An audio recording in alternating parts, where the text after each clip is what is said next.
Hey Leapers! So as many of you know, woo, as many of you know, I really like snails. Look right there's a snail.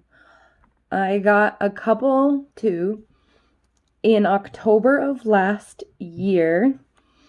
Um, and if you came to Leap on the day that I brought them in, you may have gotten to say hello. But since then, my snail population has greatly increased.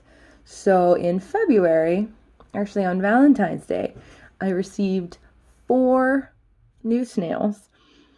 And recently, uh, unknown to me, they laid eggs and had babies. So the babies are about a week and a half old, maybe. And I have been having such a wonderful time watching them get bigger and crawl around the tank.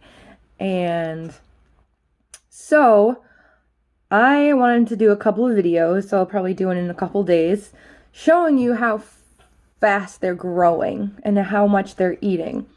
So first I want to introduce you to my snails and tell you a little bit about each of them, because they're actually all very unique. And there is a lot to learn about snails. So first I'm going to show you their habitat right now, and then I am going to introduce you to each of the snails, and then I think I'm going to give them baths because I found some little mites in my tank yesterday, which could be okay because little critters are really important to the health of the overall ecosystem. And they help turn the soil and eat waste and all that good stuff, but I didn't really invite them, so I'm not really sure I want to keep them. So I think I'm going to show you the tank right now, and then I'm going to do a whole tank clean out today, and then I'm going to show you their whole new setup. Okay, so here is the tank. So all of my snails live in this 10-gallon glass aquarium that I got from Craigslist, actually. And I keep it right on my work desk. See, this is where I was doing my video yesterday about Sculpey beets. So I can watch them all the time because they are a constant source of inspiration. And it might look a little bit messy in there, but snails actually kind of like it to be a little bit dirty because they are what you would call bottom feeders. And the reason why people consider them pests in the garden is because they eat all of their vegetables. So here's the tank, and I am going to take them out now, and we're going to talk a little bit about my guys. Okay, so I have got a little container here that I'm going to take all the snails out of their cage and put them in here so you guys can see. So I'm going to take the lid off of my aquarium here, and it's probably hard. Let's see. See those little specks? Those are some baby snails. They like to hang out up there, and I'm going to leave them be because one thing about baby snails is that their shells are super duper fragile. So right when they're born, they're actually born with their shells. And you're going to hear me spraying because I'm going to get these guys wet so it'll be easier for me to pick them up. You should not touch their shells because they're born with their shells, but they're very, very delicate. So as soon as they hatch from their eggs, they need to go find food. And what's especially important for snails is having calcium, because calcium is what they use to build their shells, because unlike hermit crabs, mostly hermit crabs, who kind of find their shells, those are actually snail shells that they're finding. And the snails are what actually build those shells that our hermit crabs move into. And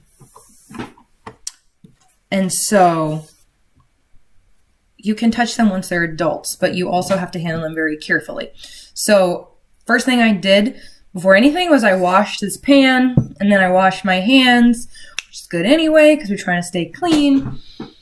Because I don't want to give them any germs, and then when I'm done handling them, I'm going to wash my hands just to be safe. Although my snails were not wild caught. I bought them from a snail breeder, and so they likely don't have any outside germs or bugs that I'm worried about, except for those little mites that I've found. But they could have came in on my vegetables. I don't know. Things just happen. So I'm going to take them out and show you them one by one. I'm going to place them in here. I put a little bit of water in this pan because they like to stay moist. Their bodies are like little slimy, they're like slugs, but they're not slugs. Slugs are different than snails because snails have shells. So, all right, I'm going to take them out one by one and kind of show you. Some of them will come out, some of them won't because some of them are more shy than others, but let's see who says hello here. So, one thing that's important that I won't really be able to show you, I'm switching between my camera phone and my computer phone, but I can't say that I'm, a technological rock star or anything. So what do you do when you pick up a snail is you kind of like, this is the side of the container and this is the snail, the invisible snail. You kind of want to like push it up until its body lets go because its stickiness is really strong. And if you try to pull it like that, you might hurt the snail and we don't want to hurt them. So I'm just going to try and scoot them up.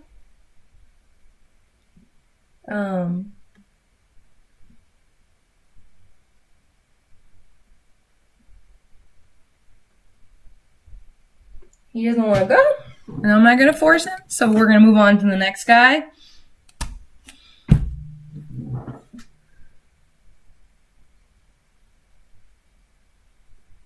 Okay, so this, he's coming out.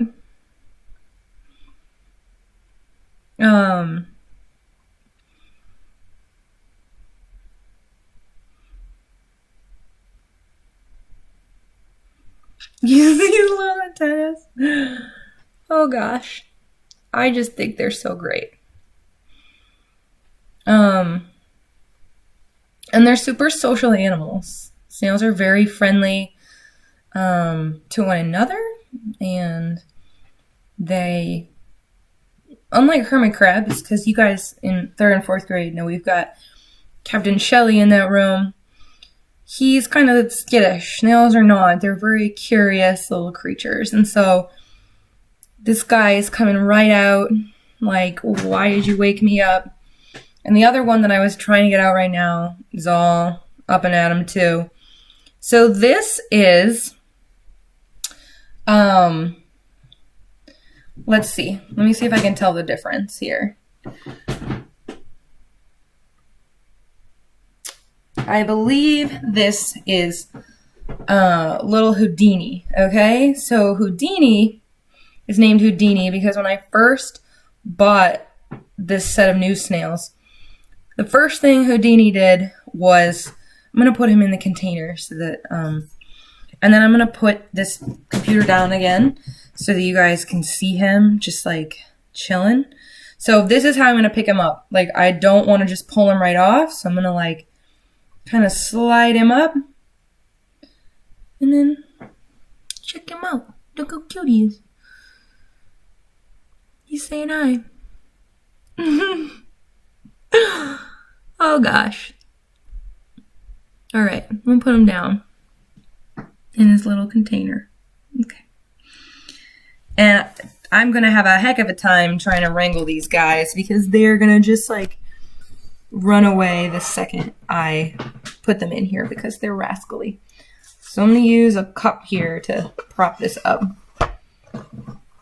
And let's put 2 cups so it's a little bit more stable. Great.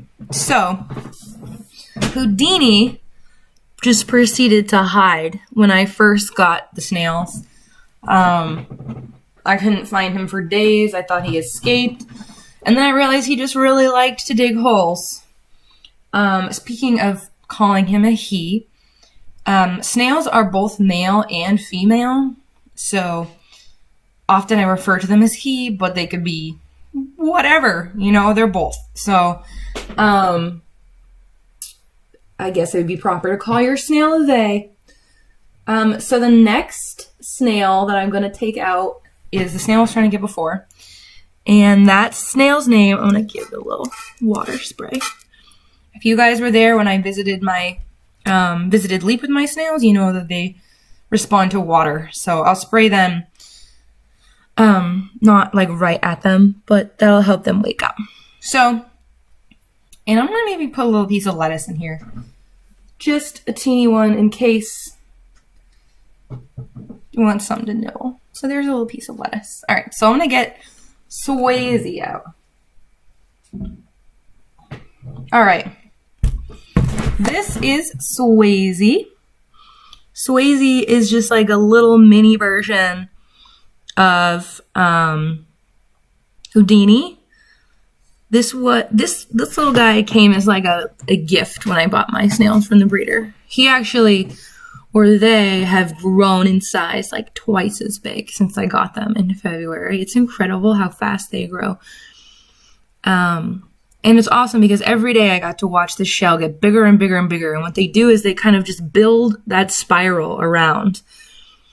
And they need lots of calcium to do that, especially when they're still growing. So Houdini is probably full grown, but this guy's going to get as big as this one down here. Oh, I did that thing again where I leaned on my desk. Okay, so again, just very gently. Oh, he's pretty sticky. So as soon as I feel that resistance, I'm just going to make my fingers wet. I don't want to spray it at him. Nobody wants to be sprayed in the face. But see how curious they are? They're not just like trying to come out. All right, put him down here. They love to crawl on top of each other, which is so silly. Because there's just so much space. Why crawl on top of your friends? But, you know, whatever. Okay. Next, I'm going to get,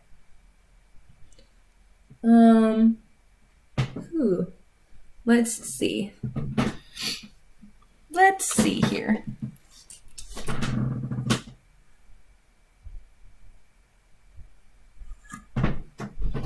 All right, this little guy, this is Augustus.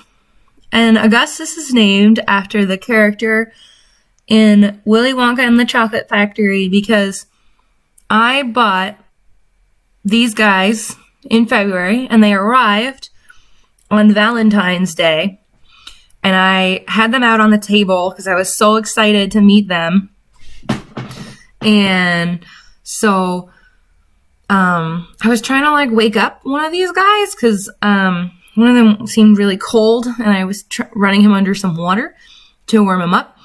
And this little guy, while I was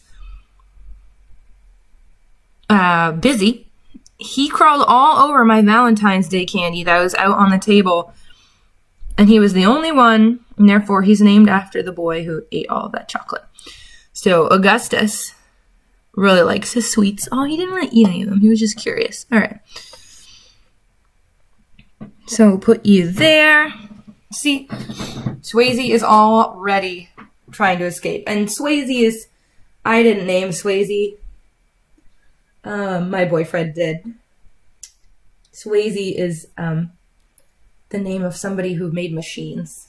And my boyfriend is a mechanical engineer, like probably some of your parents. And so he likes that kind of stuff. All right. I've got one snail I can't find because they love to dig. So give me a minute. I'm going to pause this and then come right back because I'm going to try to find my missing snail. Okay, so I found my hidden buddy. This is Ambrosia. He's kind of mad. Look at that face. You see that wrinkly face? Because I had to dig him out of a hole. But I had to do that anyway because Swayze's making an escape because I'm cleaning the cage out. So I'm going to give all these guys baths, but look, he's fella. Here's a little, you can see, he's going to wake up. He's just grumpy.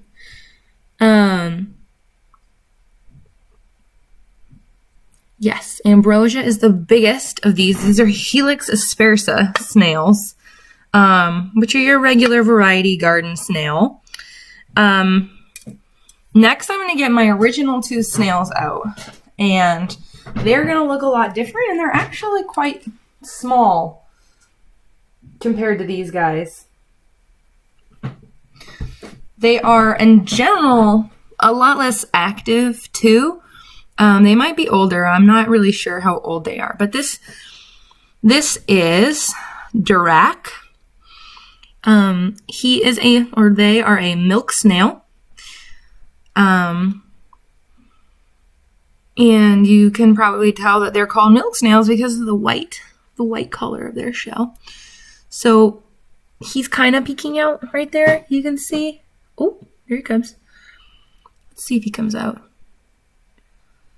I don't really want to stress him out. I'm going to put him back. I'm going to put him in here while I get the other one, and he can come out if he'd like, or chill, and you can watch him. Let's see.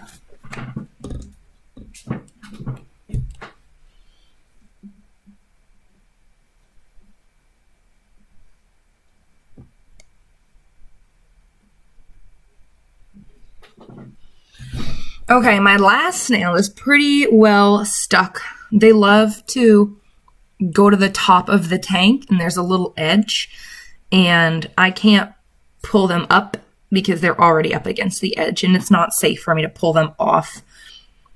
So I'm gonna leave it. But the last name's one is that's Josephine, and she's named after one of my favorite artists, and that's Dirac's buddy.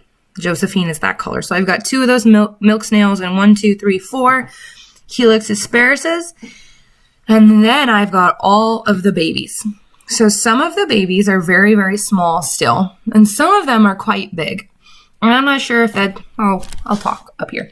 Actually, let's talk down here, because you can look at them. So I'm not really sure if they're really small because they just, natural selection is that there are lots of snails so that some survive because some of them won't. And I think probably the ones that are more likely to go find food are the ones that are going to survive and be more likely to grow up strong and big. Whereas some of the little ones in nature, they might not make it, but in my cage, there's no predators. And so they can just grow up a little bit slower, and they'll probably be okay. They just might always be a little bit smaller than their siblings. And it actually looks like, you can see right here, that I had a little hitchhiker somewhere. And one of these guys had a little baby on it, or was on the leaf or something. But let's try and say hi to him. So he's a little bit bigger, so I'm not super worried about touching right now, but he is stuck in the corner. Actually, I'm gonna leave him be.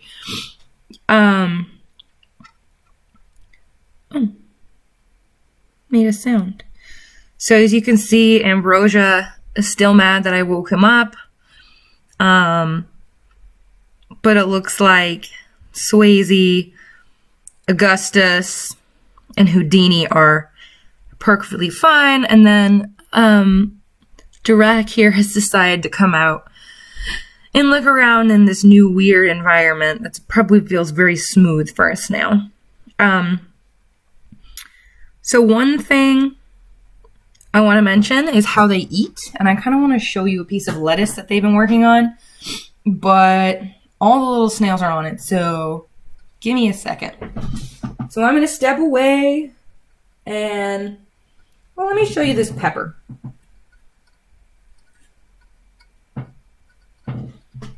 So they love to eat vegetables, like I mentioned. I gave them a little slice of a bell pepper yesterday. They love to eat romaine lettuce, lots of like leafy greens, all the kinds of stuff that we should eat because we also need all those vitamins and minerals. Look at that baby go. But they have a row of little like, almost like teeth, but not really. It's like a ridged row inside their mouth. It's called a radula, and they use that radula to scrape the surface of vegetables or a calcium deposit. And they use that to eat. And so they basically will just like dig a hole down. And then when they get to the ground, they will just find another spot to eat. It's really fun to watch them eat. And I draw these guys a lot. So I do spend a lot of time watching them. So I'm going to put this pepper in here. I want to keep it away from that pool of water over there because these snails can't breathe underwater. They have actually a single lung that they use to breathe air. There are aquatic snails that have gills, but there are also aquatic snails that I have in the other room who actually also have lungs. So they need to come up for air every once in a while. Like kind of how a whale has lungs, but it lives in the ocean. So I'm going to get that lettuce, and you can see all the baby snails on it. Let's see.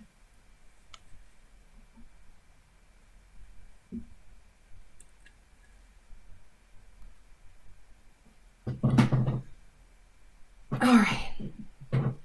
Oh, this is a mess. Okay. So this is a piece of lettuce that I gave them. And there are baby snails all over it. So I'm going to just rest it in here because I don't want them to fall.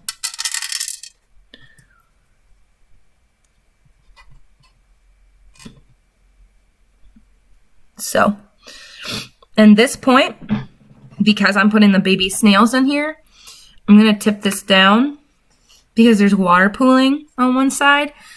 And like I said, they can't breathe underwater. So I don't want anybody to, I'm going to use a paper towel here actually. I don't want anybody to get in a spot where they can't really breathe that well out of their one little lung. So I am going to press pause on this video. So I'm just dabbing some of that water because I don't want to stress them out.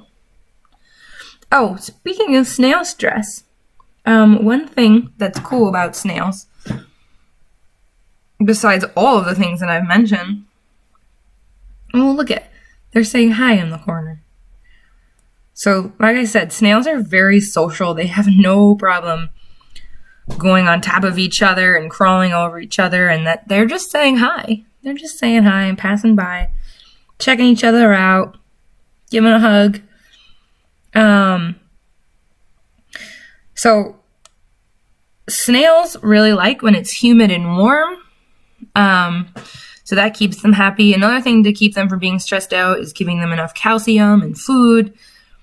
Fresh vegetables, I give them different food like every other day, and then I give them some protein once a week, which also helps them stay healthy. And